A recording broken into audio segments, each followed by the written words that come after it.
What's going on, friends and family? My name is Skylent, and I am super duper pooper excited for just hack and slash in general. You might be able to see that, know that already if you're a subscriber to my channel. I've been doing a lot of videos on hack and slashes. I've been talking about it, been posting it on the story, the chats, the whatever, I don't know, the posts, if you guys see them. Some of them you can only see on mobile. I've been talking about hack and slashes and action RPG and just action games in general.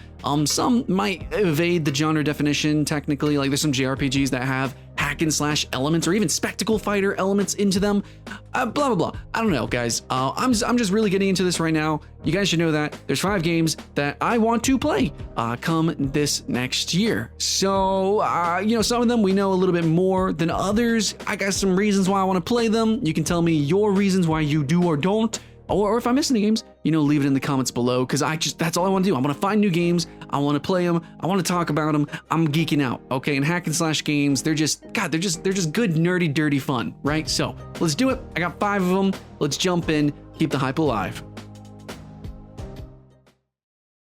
All right, guys, first game's Crimson Desert. Crimson Desert is, I'm putting it in the hack and slash list here. Even though we haven't seen proper gameplay, it is from the creators of Black Desert, and it looks a lot like Black Desert, to the point where I was certain it's actually like a prequel to Black Desert, but apparently it's not anymore. I don't know. They just do whatever they want. You know, they even had the Battle Royale that was Black Desert. That's a whole separate game now, apparently.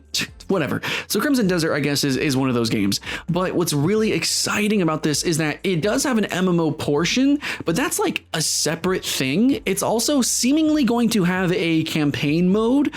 So that's pretty cool. I guess it kind of reminds me of a little bit of, I guess, Star Wars, The Old Republic, and then we also have Guild Wars. And there's a few games where it's like you can just play the single player, the campaign, and then you have the MMO portion. So Crimson Desert seems to be going more in that direction. And I think I'm really excited for that. The cinematic sort of experience, it looks just like Game of Thrones. Like, honestly, this could almost be like a spin-off to Game of Thrones. This is Game of Thrones, the MMO, or something like that.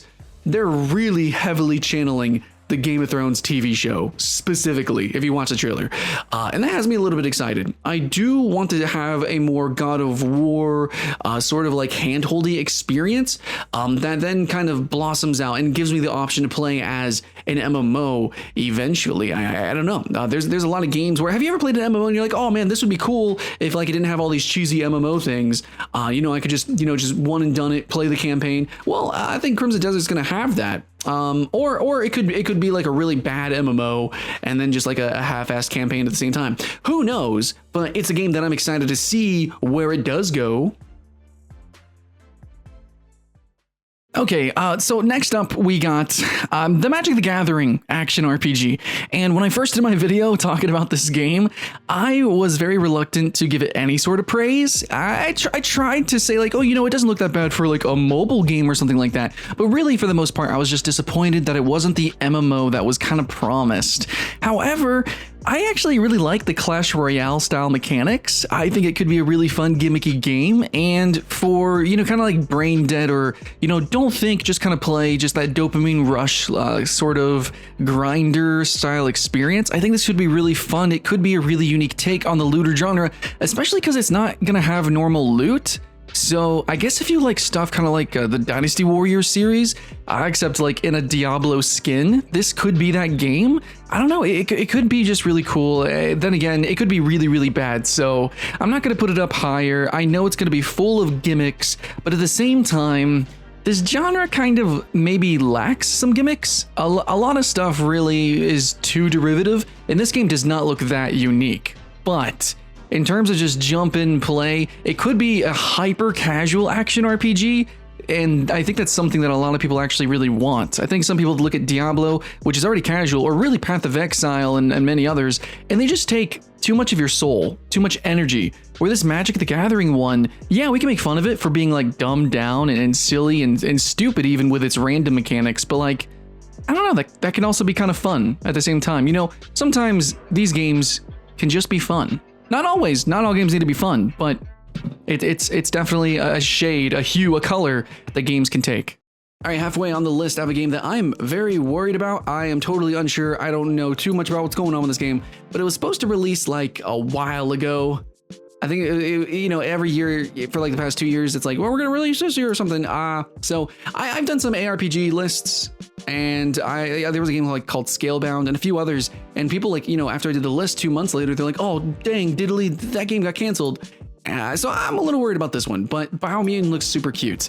I don't really know how to explain this in my interest for it, but basically, I really appreciate the kind of Shadow the Colossean sort of gameplay mechanics. I do like it's a kind of like a big Monster Hunter kind of ish game, but it's so cute and silly and charming, and it almost reminds me of like Xbox 360 games. I guess, what was that game called? Cameo or something? She could transform into different monsters. Just like physics, platformers, things like that. I dare even say Knack. Like the really weird adventure games where you're kind of like, you're just hopping and flopping all over the place. But this game also still has like combat. Like it's a combat game. It's a big old fun, crazy, ridiculous game that is still kind of charming. And I'm just saying, like, normally in hack and slash games, especially if they're isometric, we just don't have that sort of bubbliness to everything. So this game has this weird mix of like kind of cutesy, but also like it's kind of scary in a way. It's kind of monstrous. So I don't know how hacky and slashy the game's going to be. If it's going to be so slow paced, like I guess Shadow the Colossus. Yeah, that's obviously not a hack and slash game proper. But yeah, I don't think it's going to be super anime ham, insect glaive Monster Hunter. But maybe somewhere around there. I don't know. Anyways, Biomutant. I'm trying not to spoil myself because I know it's an RPG game. I just want to go in more blind. But it's still a game that I'm very excited for if it ever comes out.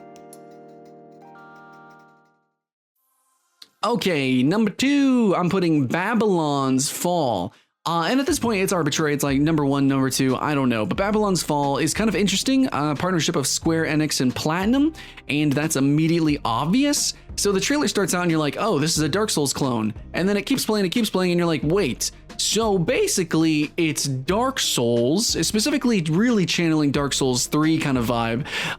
But it's like, okay, so they have Noctis's swords, and yet, I don't know, it's like kind of Devil May Cry, a little bit of Dante in there. Like you definitely see the inspiration from like the gameplay, like instantaneously. And I think that's a very obvious, like this trailer is designed to let you know that's exactly what this is. It's like, okay, you want, I don't know, your Devil May Souls, I guess, kind of a little bit.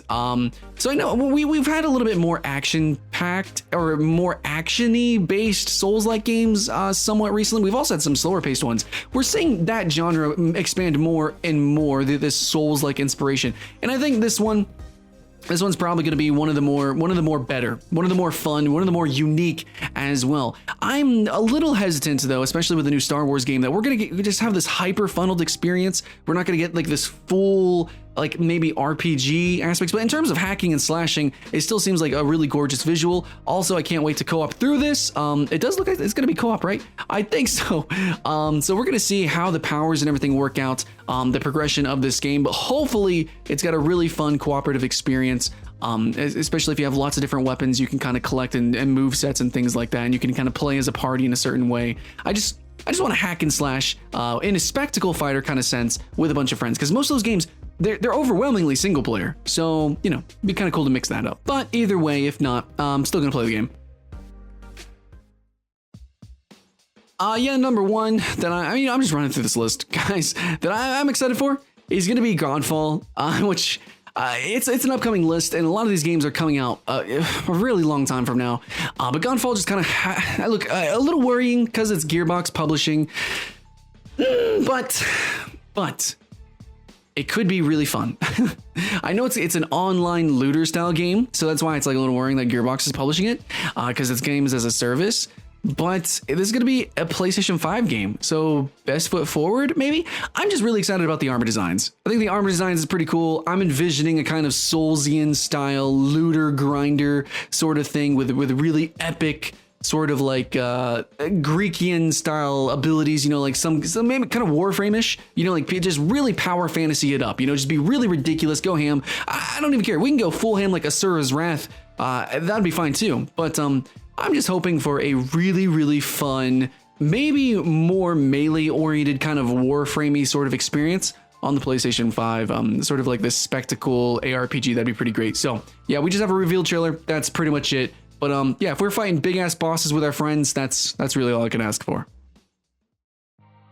Yeah, but that's gonna be it for my 5 hack and slash that I'm looking forward to. I'm still actually coming to terms with the terminology of hack and slash. If one of these games didn't fit that bill, please let me know which ones I should have put in instead. And actually, if there's any hack and slash that I kind of need to do for homework, like, oh, Sky, if you're getting into the genre, these are the games that you should have played already. Yeah, I'll play them. I'll get on. I played them Dark Souls. I played the Monster Hunters. Obviously, I need to play a little bit more Spectacle Fighters. I need to get into that. I need to play more. So let me know in the comments below. Especially, oh my God, there's a freaking million billion of those like pixel art indie game ones. So like a Katana Zero, that one looks hype as hell. So yeah, let me know in the comments below, guys. But either way, I hope you guys had fun. Keep the hype alive. My name is Skylent, and I'll see you again next time.